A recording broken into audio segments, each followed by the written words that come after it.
it's DTM. It's been a while since we had a driving video.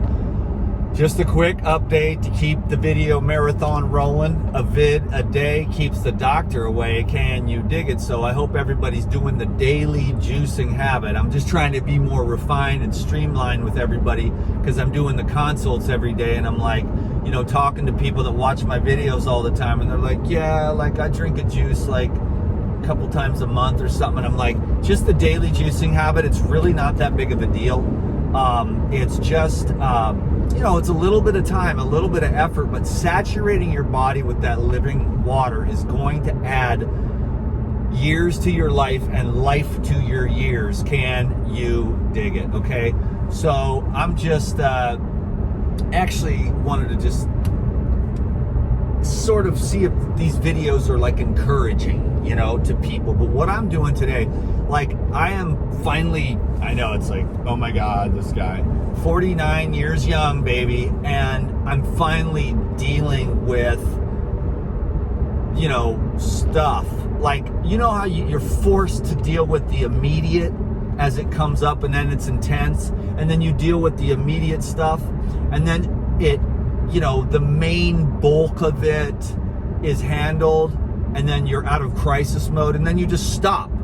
Well, what's happening now is it's like there's an impetus here and there's an inspiration to just be like, okay, so it's just because as awareness expands through all the various means of diet, meditation, and just contemplation, education, and just awareness itself is expanding. Awareness is becoming aware of, you know, what's truly going on. And so, you know, basically I think, and this is probably true for most of us, there are subcategories of all the different various emotions, if you will, and stratospheres of energy,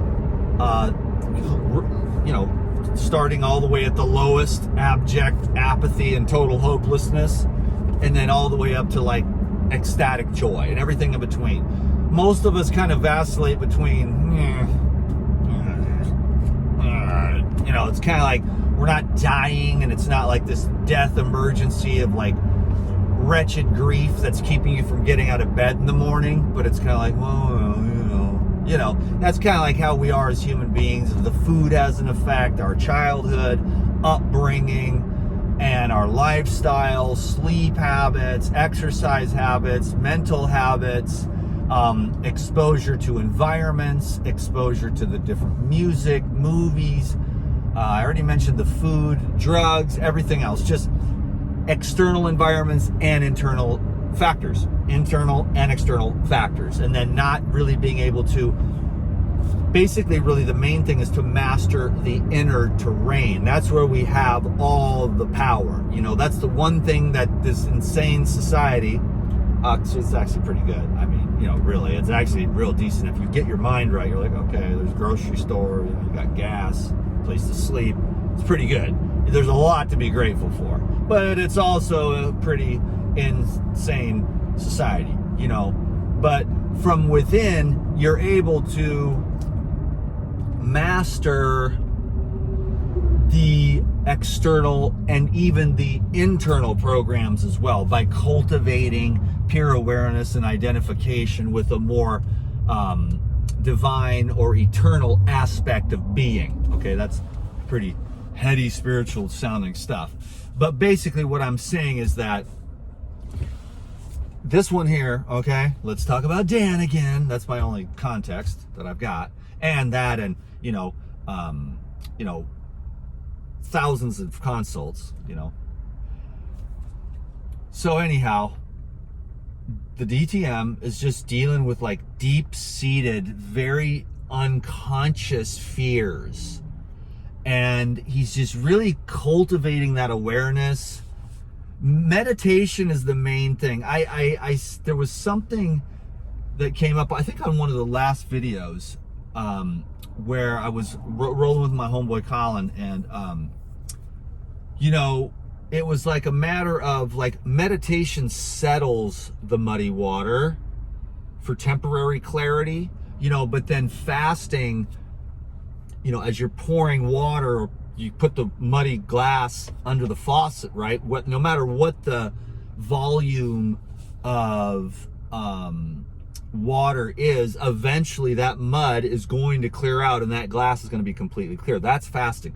Meditation, on the other hand, is more of a settling of the mud.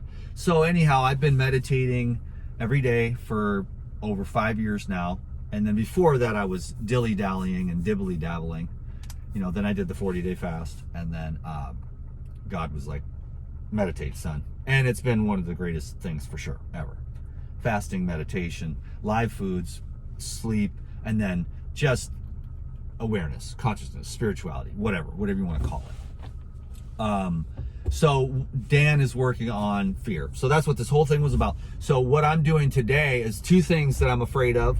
I'm going to do both of them today. One of them is this hike that I did. I think it was like 7 years ago. I was dry fasting. That was the time that the goop came out of my ears.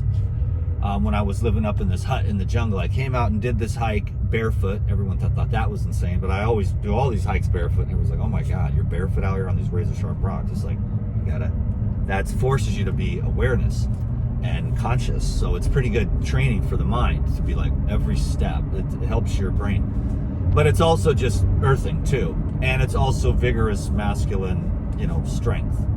And, vigorous, strengthening of the whole organism, really, and the grounding too, and the relinquishment actually of all this radiation that we're always exposed to as well. That's why the barefoot is so good.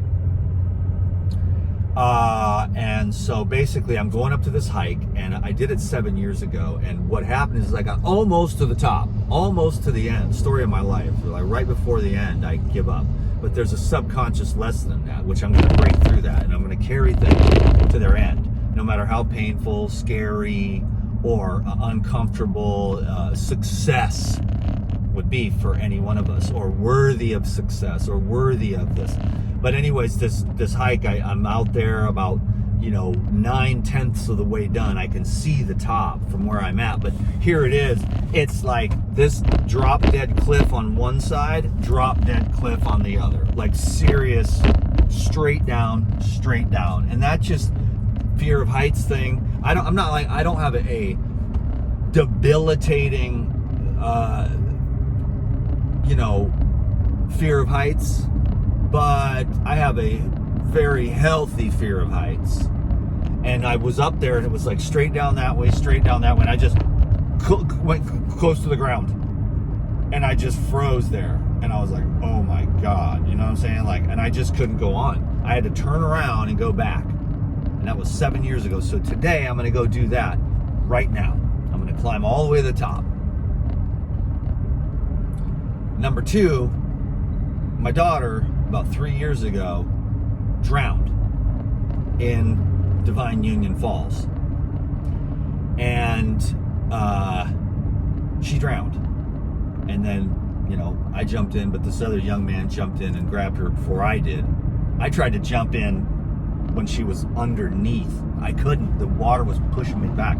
I scared the living what out of me, okay? And it sucked that day, because I'm sitting there thinking, well, she was under the water for like a minute, and then she came up down the river, but she was down under the water. I thought, oh my God, I'm here and my daughter just died, and I'm here to witness the death of my daughter. This shouldn't happen to a man. My wife is going to kill me. This is a terrible thing. I mean, your whole life flashes before your eyes, but then she came up, and then this dude jumped in, grabbed her, and then she and then pop. We were sitting underneath the waterfall, and she popped up and looked at me, and I'm like, oh my God, praise the Lord. Then we sat there for a little while underneath this waterfall, and it was just intense. So that was about 3 years ago, and I haven't been back there since. So I'm going to go there today also and jump in myself. People are like, you're crazy. And then my friend was like, call me after you do it, because I told her I'm doing it. I'm facing my fears today. I need to face my fears. Can you dig it? So what are you afraid of? And can you go today and go face something that you're afraid of so that you can be stronger? Can you dig it? Give it a thumbs up. Bye. Hey, what's up? It's DTM, and I just wanted to let you know that I finished the hike yesterday. It was absolutely brutal, and now I understand, number one, why I didn't finish it the first time, and number two, why barely anybody ever makes it to the top, because the last 2 miles is like this, okay? And I'm not talking about a nice dry path. I'm talking about a muddy, rocky, one false move, and you are either dead or, best case scenario, 4, 5, 6, 8, 10 bones broken and your head shattered on muddy rocks. So, but I just had to do it. I had to succeed. And so the last couple of miles was more of a head. It was just like, you have to choose courage over fear, one step after the other. And so, the cool thing though was I figured out what the heck that was up there, because when you look at the top of the mountain in Hanalei on that hike, you see this tree, and it's weird because it's like you can see it sticks out. Now I realize that somebody carried a Christmas tree all the way up there and planted a Christmas tree, and it was probably, they planted it like 20 years ago. So on top of Hanalei Mountain is this very strange Christmas tree, which is obviously not a native species, and so that's what I've been looking at all these years, like, what the heck is that? Why do you see that tree sticking up there? And it's such a strange shape, and it's such a contrast. So at the top of this peak, where you're way down here in Hanalei Bay, you're looking up at the top of the mountain where it's a 10-mile hike to get up there. And then it took about 5 hours round trip. And you see that peak. Anyways, it was nice to know. I got up there, and you're just at the top, and the trail end's done. You're at the very peak of the mountain. You look around and you can see pretty much about 3/4 of the whole island, So that was amazing. And then I was too thirsty and too tired to complete the mission of the waterfall jump. So I just went to the market and grabbed some great stuff for juicing. I'm the liquid king, man. I'm moving towards liquidarianism. And then of course after that, we all know the dreaded chronic living breatharian. But I'm not going to be fake about it. I'm not going to be like, I'm a breatharian and then go eat cheeseburgers. You know what I'm saying? I'm just going to be, Anyways, that was never my goal, but I'm just saying, like, it's like, food. It makes me sick every time I eat it, And it lowers my vibration. So I'm like, okay, I got to get right with the Lord Jesus and just get off this food thing. Because you get to a certain point and you realize the energy of the emotions and the mind and all that stuff, and that I haven't even figured out why the hell we eat in the first place. It's very expensive poop, as near as I can tell. Of course, there's some stimulating qualities, of course, to all the different kinds of foods. And so it's a stimulant and a modulator in some way. And I'm going to probably spend the rest of my life looking at it, observing it, fasting, juicing, eating, and playing with this body. Anyways, it doesn't matter. The most important thing is the divine self. And that gets blocked up from the fear. That's why I had to go face the fear. I just jumped into the waterfall where my daughter drowned like 3 years ago. So it's been 3 years and a little bit more since I've been back there. And walking the whole way, I was afraid. I could feel the vibe of what I had that day, which was like of losing my daughter and then having her come back to life with some CPR underneath the waterfall. Okay, so a little bit crazy. I went there. I was afraid, of course. Not quite as intensely as the mountain, but the same vibration of fear. But all you need is 51% courage. If it's 49% fear and 51% courage, you're good to go. As soon as that ratio reverses, you're immobilized, So courage, courage, courage, like the warriors of old in the face of imminent death, you know what I'm saying? But now these other things, rationally, I've jumped in that waterfall several times before. I just did it again. I took about 10 seconds. I got up there. I wasn't going to sit there and go, I just did it. And there was a family, and then I jumped. It's a pretty high jump, actually. And my feet did not touch the bottom. So that was crazy. I was like, maybe my feet, I tried to kind of touch. So it's got to be good, at least 12 if not 15 feet or more, probably. So it's safe in that regard. But I just jumped right in, and then there was this family, and I came up out of the water, and it was just me by myself, but they were there, and this whole family of, like, I don't know, 5 or 6 kids and a couple of parents were like, yeah, great jump. Anyhow, so, you know, I feel really, really good today. My legs are absolutely ripped from the hike, for sure, because it was intense. Not only physically intense, but also emotionally taxing when you're having to muster up that much courage. I know why I didn't make it the first time 7 years ago. And I just wanted to face some of these fears, have that feeling of feeling fear, and then just pushing through it. So I just finished, I just got out of the water, you know, 15 minutes ago, walked back on the trail. Boom.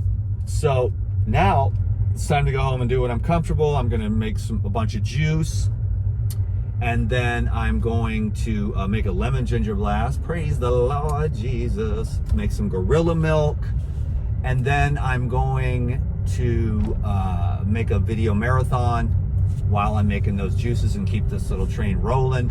So anyways, thanks for watching this video. It's, you know, I figured it would be kind of a good thing, because people will be like, okay, what am I afraid of? You know, what fears do you need to face? Because fear is the great immobilizer, man, and fear is not real, okay?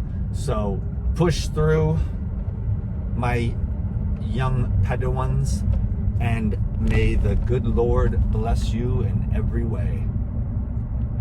Can I get an amen up in here? Thanks for the thumbs up, the subscription, and a comment down below. Let's trick these algorithms into thinking I'm actually a decent person. Domestic terrorist. Do what you're told by the government, they care. Where's my tin hat, baby? Where's my tinfoil hat?